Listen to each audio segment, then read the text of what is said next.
La Asamblea Nacional destituyó a Fabricio Villamar a 72 horas de terminar su mandato. Asamblea Abierta.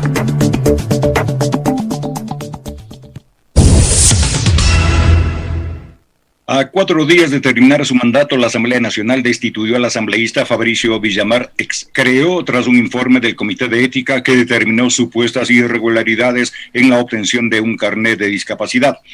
La resolución se dio con 107 votos a favor, 0 en contra y 5 abstenciones en la sesión 707 del Pleno en modalidad virtual.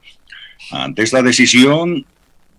de esta decisión hubo un debate del que participaron 4 asambleístas: Fernando Callejas de Creo, Patricia Enríquez del Partido Social Cristiano, Mónica Alemán de la Revolución Ciudadana, además de Rodrigo Collaguazo de Alianza País, quien denunció a Fabricio Villamar. Fabricio Villamar ejerció su derecho a la defensa, aunque abandonó la sesión virtual antes de replicar a sus colegas. Sostuvo que este proceso se da por causales que rayan en la ridiculez. Ustedes, colegas, están fuera del pilche, agregó Villamar. Que esta sea una venganza por haberlas denunciado a algunos de ustedes, colegas, por meterle la mano en el bolsillo a sus colaboradores, no me importa, lo enfrento, dijo Villamar, tras aseverar que este proceso se basa en presunciones. Además señaló que se lo pretende responsabilizar del desprestigio de la Asamblea. Yo no tengo problema en asumir los errores que yo haya cometido a nivel personal. Asuman ustedes los suyos. ¿Dónde está la responsabilidad de los repartos de los hospitales?, increpó Villamar. Fabricio Villamar se convirtió así en el 4º asambleísta en ser destituido por el Parlamento en este periodo.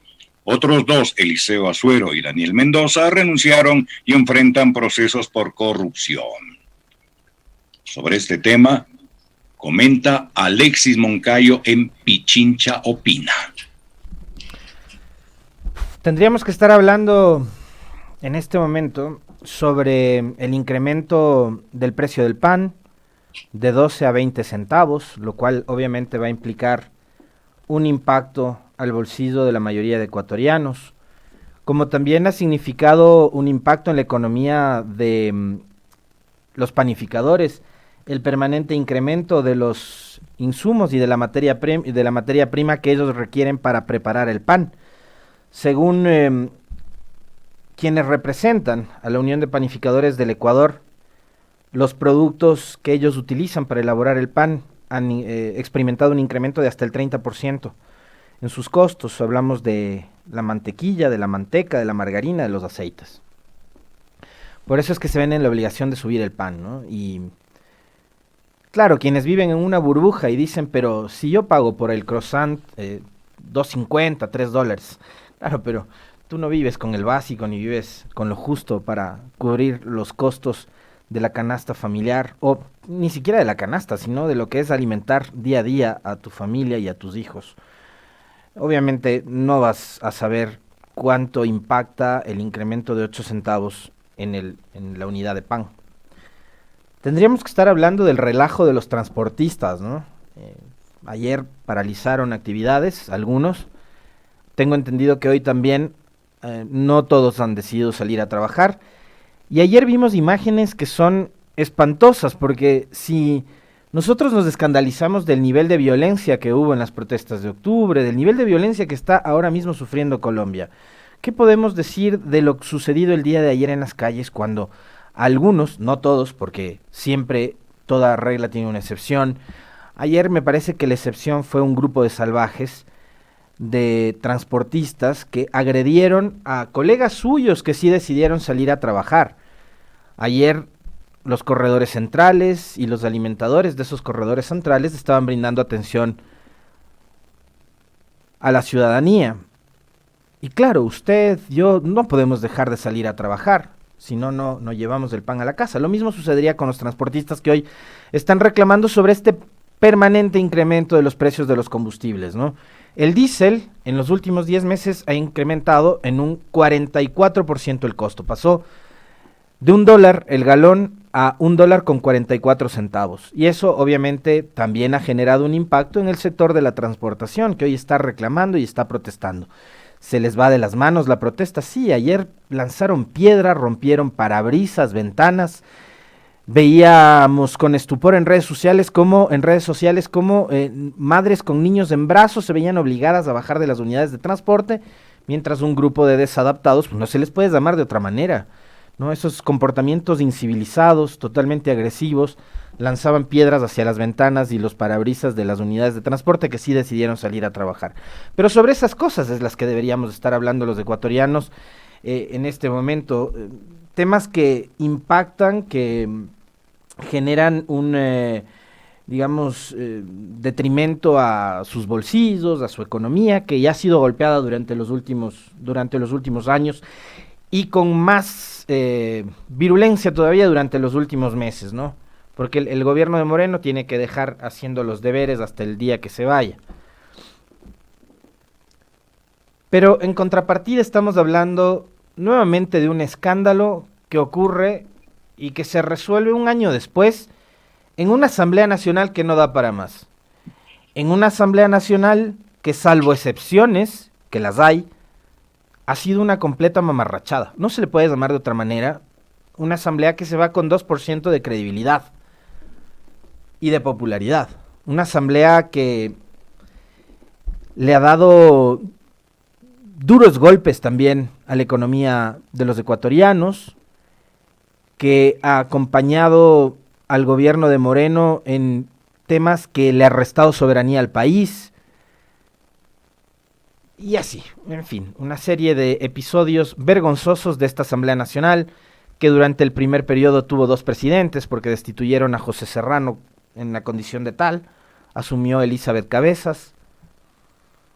Elizabeth Cabezas se convirtió en la operadora política de María Paula Romo. Recordarán ustedes aquella grabación y aquel episodio vergonzoso donde le pedía que María Paula Romo intervenga para frenar una votación que tenía que ver con dar paso a la investigación de los INA Papers. Y Elizabeth Cabezas le decía, llámales al bloque de los hijos de tales, ¿no? A que les digas que no apoyen la moción de estos imbéciles. Así les trataba a sus colegas de bancadas de la asamblea. Bueno, un año después de que se denuncia la utilización, por lo menos irregular, de un carnet de discapacidad,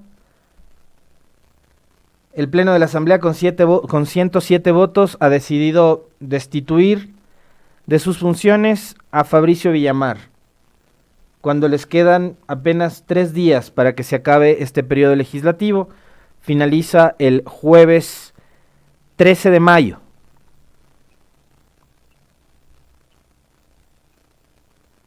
El caso de Villamar es, digamos, el caso del alguacilado, ¿no? Yo ayer más o menos les mencionaba cómo se le conoció al inicio de este periodo al asambleísta Villamar. Era el hombre que llegaba como uno de los abanderados de la lucha anticorrupción, integrante de la bancada de Creo. Exactamente, Inés, yo coincido absolutamente con usted.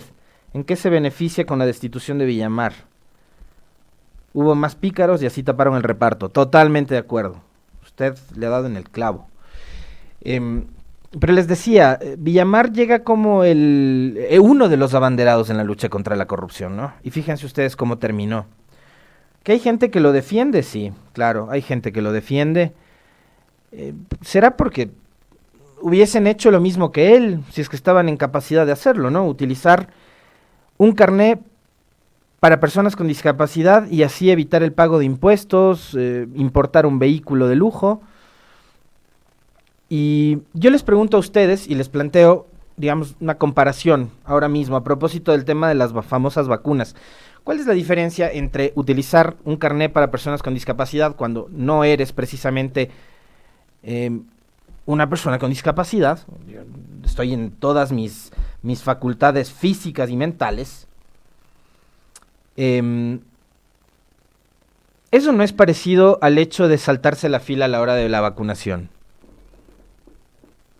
Es idéntico, ¿no es cierto? Entonces, si hoy cuestionamos que hubo gente que se saltó la fila para vacunarse, es más o menos parecido. Si yo no soy una persona con discapacidad, ¿por qué me aprovecho de ese documento que a otras personas que sí tienen discapacidad les cuesta recursos y tiempo poder acceder a ese famoso carnet, que es además uno de los famosos festines que se evidenció durante este gobierno y a los cuales, digamos, es uno de los temas a los cuales no le ha dado respuesta ni el Ministerio de Salud ni el entonces ministro Juan Carlos Ceballos, también señalado por el famoso festín de las vacunas. Entonces fíjense ustedes lo que pasa con este tipo de denunciólogos, ¿no? Y es interesante porque lo que hoy pasa con Villamar podría pasar con otro Villa que viene a la asamblea. Vamos a tener una brillante oportunidad los ecuatorianos para darnos cuenta, en serio, cuando llegan a estas instancias de poder y no saben manejar ese metro cuadrado de poder, eso es una curul, un metro cuadrado de poder, no saben manejar ese metro cuadrado, se dan casos como estos, ¿no? Entonces, Villamar, yo les decía ayer, fue uno de los que promovió además ese ajuste de cuentas en la Asamblea Nacional. Fue de los que promovió la destitución de Norma Vallejo, entre otros, ¿no? Fue de los que promovió la destitución y el juicio político en contra de Carlos Ochoa, de los que promovieron la destitución de Sofía Espín, y fíjense ustedes que a Sofía Espín después la propia Fiscalía terminó dándole la razón. Villamar fue uno de los que pidió bajarse la señal de Telesur cuando empezó la pandemia, acusando a medios como Telesur que desinformaba, cuando después resulta que por medios como Telesur o Russia Today, no solo en la pandemia, sino también en los hechos de octubre, los ecuatorianos podíamos informarnos de lo que no nos informaban los grandes medios de comunicación en este país. Y así algunos episodios. Y recordarán también ustedes que Villamar en su momento era uno de los asambleístas rockstars, ¿no? De los grandes medios de comunicación. Estaba invitado a todos los programas, estaba en todos los paneles, porque claro, era de los que acusaba permanentemente a todo correísta de ser corrupto. No importaba quién seas, si eras correísta, para él eras corrupto, ¿no? Y ayer, por ejemplo, he visto que han compartido algunos seguidores de Villamar en redes sociales fotos de Litardo junto a Correa. Pero es obvio, pues Litardo llegó con Alianza País, en esa época, movimiento político liderado por Correa, a la asamblea. Díganme ustedes, ahí está Litardo, a propósito de... Fue solo, ahora, por Alianza País, no se religió. Presidente de la asamblea, debe pasar a la historia eso, ¿no? Presidente del primer poder del Estado, busca la reelección y no llega. Corrió solo, no llegó. Tuvo que llegar cobijado por Alianza País y por Correa en su momento. Entonces ahí sí las fotos con Correa servían, ¿no? ¿Quién no quería una foto con Correa cuando era candidato? Todos ponían, incluidos los 40 que se quedaron en el bloque morenista. Todos tenían en su momento fotos con Correa. Entonces claro que tenía pues Litardo fotos con Correa, si esas fotos corresponden a la campaña del 2017. Pero después acuérdense el rol que jugó Litardo, junto a María Paula Romo. Aquí hemos conversado en varias ocasiones con asambleístas como Esteban Melo, como Pavel Muñoz, del rol que ha jugado César Litardo al frente de la presidencia del primer poder del Estado, convertido casi que en un subsecretario de gobierno, operador de María Paula Romo, ejecutando todas las órdenes que llegaban desde Carondelet. Y fueron parte de esa mayoría en la que estaba incluido Villamar, en la que se repartieron el CAL, las comisiones, y en donde tenían como la principal consigna descorreizar a la Asamblea Nacional. Bueno, así terminan los famosos denunciólogos. Empezó un proceso de descabezamiento de la Asamblea, recordarán ustedes, ¿no? Destituyeron a Sofía Espín, destituyeron a Norma Vallejo, y después fueron por la propia bancada por la que llegó Villamar y destituyeron a Ana Galarza. Y déjenme decirles que caso de Ana Galarza, porque van a decir, ya Moncayo está defendiéndole a Sofía Espín porque es correísta. No, fíjense que a Ana Galarza la destituyen porque era parte de este ajuste de cuentas que empezó Villamar con Esteban Bernal, de Creo. Y yo soy de los que creo totalmente, y digo, estoy convencido absolutamente, a pesar de que no tengo ninguna coincidencia en lo absoluto, ni política ni ideológicamente con la señora Galarza, de que a Ana Galarza la destituyeron sin mayores razones y justificativos. La destituyeron por un hecho además bastante absurdo, ¿no? El que es la mala utilización de las tarjetas magnéticas para entrar al edificio de la Asamblea. A ella empezaron a investigarla por supuestos cobros indebidos a sus funcionarios. Una denuncia además que salió de su propio despacho, que la presentó alguien que fue su asesor y que después creo que hubo una pelea personal y se generó ahí todo un relajo. Pero creo que, y estoy en serio, convencido de que Ana Galarza también la destituyeron sin mayores razones. ¿Pero por qué llegaron a destituirla? Porque era necesario un ajuste de cuentas. Porque ya se bajaron a una correísta, se bajaron a una morenista, ahora tenían que ir por alguien de Creo. Por este proceso de descabezamiento y de ajuste de cuentas, insisto una vez más, que lo empezaron personajes como Fabricio Villamar y como Esteban Bernal.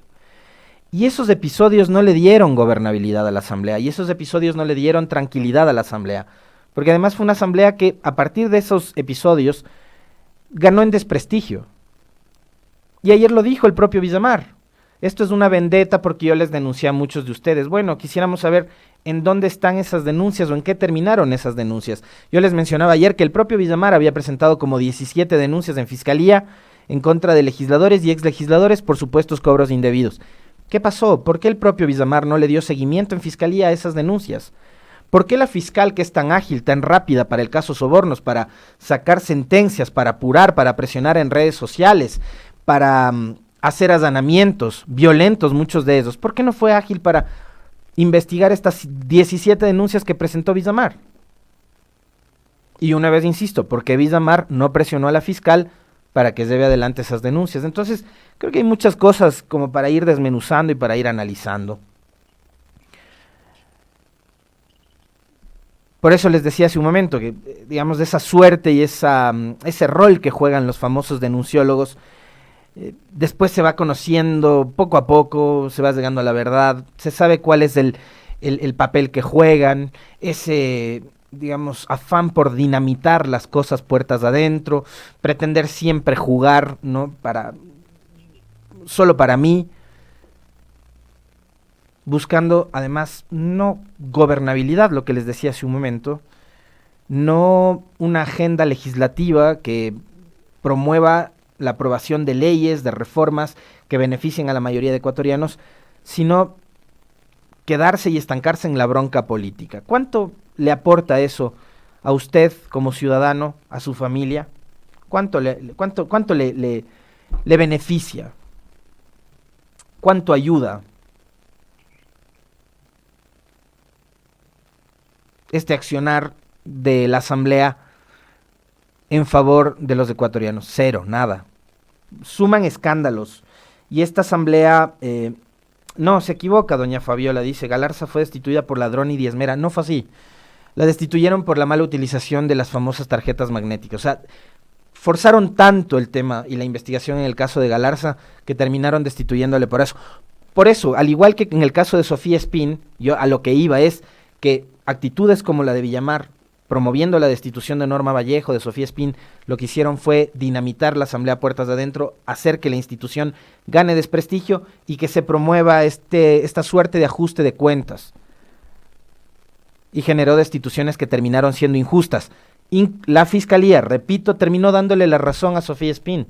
Y en algún momento Sofía Espín tendrá que llevar adelante los procesos judiciales y el Estado tendrá que reponerle por todo el daño que le provocaron los señores Bernal, Villamar y los que le destituyeron durante todo este tiempo, ¿no? El Estado tendrá que retribuirle a Sofía Espín. Eso determinará la justicia, porque además la propia justicia fue la que dictaminó que la señora no tenía ningún tipo de cuentas pendientes. Pero la Asamblea decidió, una vez más, por esa suerte de vendetta, de ajusticiamiento político, destituirla. Ya veremos qué es lo que ocurre también con el caso de la señora Galarza. Esto no tiene nada que ver con que si eres correísta o anticorreísta. Hicieron todo mal. Por eso es que esta Asamblea tiene el nivel de credibilidad tan bajo que tiene y de popularidad igual. Esos comportamientos, ¿no? Lamentables. Y una vez más les digo, destituir un asambleísta que había sido denunciado hace un año atrás, cuando faltan 3 días para terminar el periodo, lo único que hace es hacerle quedar todavía más mal de lo que ya ha quedado a una institución que una vez más, insisto, tiene un desprestigio enorme, como es la Asamblea Nacional.